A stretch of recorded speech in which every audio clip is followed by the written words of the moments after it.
We are now faced with the fact, my friends, that tomorrow is today. We are confronted with the fierce urgency of now. In this unfolding conundrum of life and history, that is such a thing as being too late. We may cry out desperately for time to pause in her passage, but time is adamant to every plea and rushes on over the bleached bones and jumbled residues of numerous civilizations, ridden the pathetic words too late.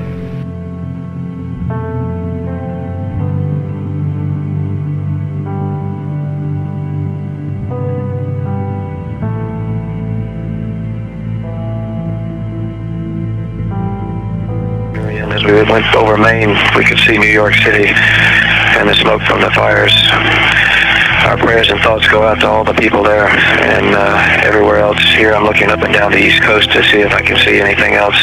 In the years since the attacks of September the 11th, our world has changed in ways that would have been unthinkable before that Tuesday morning in Manhattan. But this documentary is not about terrorism, or even the many consequences and fears that have shaped our world since 9/11.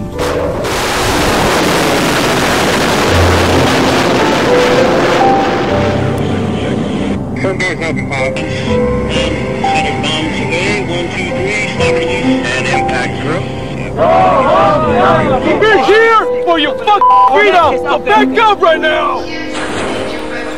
We tried our best to establish this Islamic State and Islamic society. La ilaha illallah! La ilaha illallah! La ilaha illallah! La ilaha illallah! You gotta hold on to your word, this fading word. Instead, it's about far greater problems that we all face in the immediate years ahead.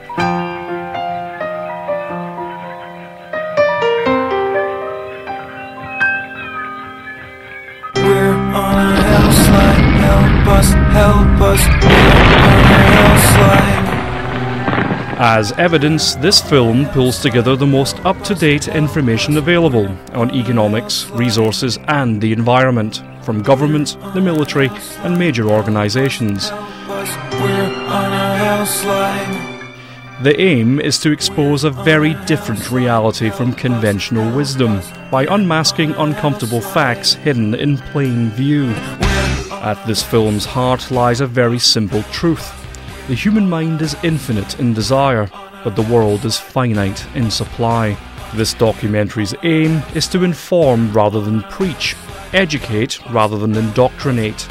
It is above all not a story of doom.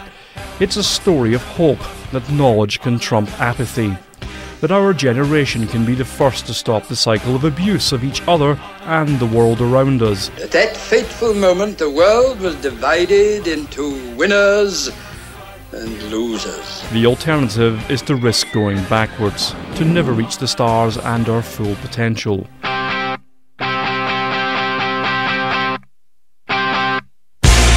But before we look at the problems ahead and their solutions, we have to understand how we got here in the first place by looking into the past.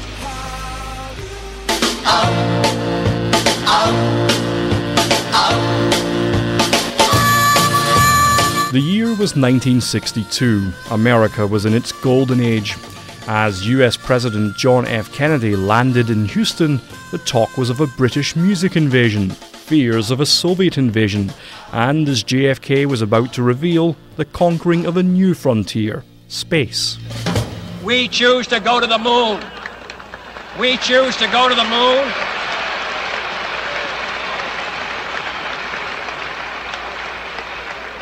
We choose to go to the moon in this decade and do the other things, not because they are easy, but because they are hard. 2, 1, 0, all engine running.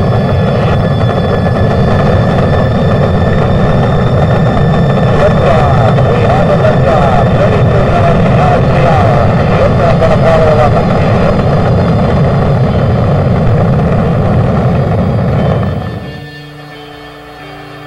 40 feet down, 2.5.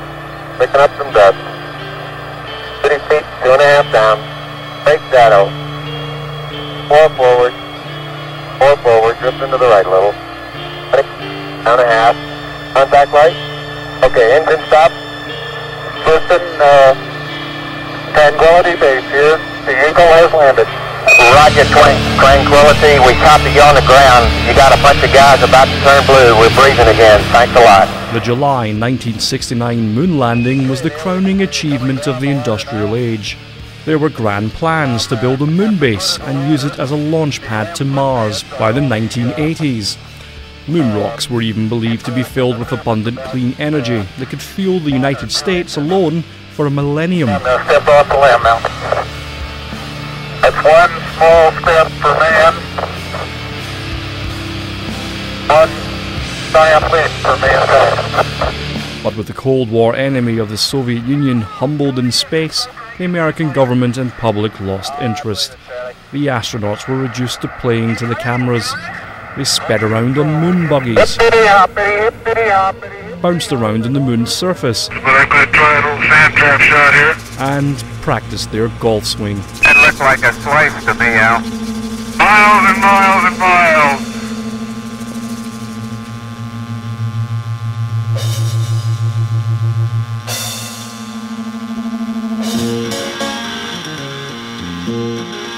In humanity's greatest achievement lay one of our greatest failings, our inability to be motivated for grand projects other than in war and in competitive acts of one-upmanship between them. This famous parting view of the Earth from the Moon did, however, launch an environmental movement that gave the world some much-needed perspective in an age when nuclear annihilation was a very real possibility. Ladies and gentlemen, this is not the end of our film.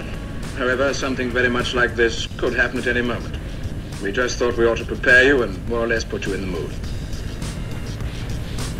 Thank you. Now back to our story. The age of dreams and grand visions was over.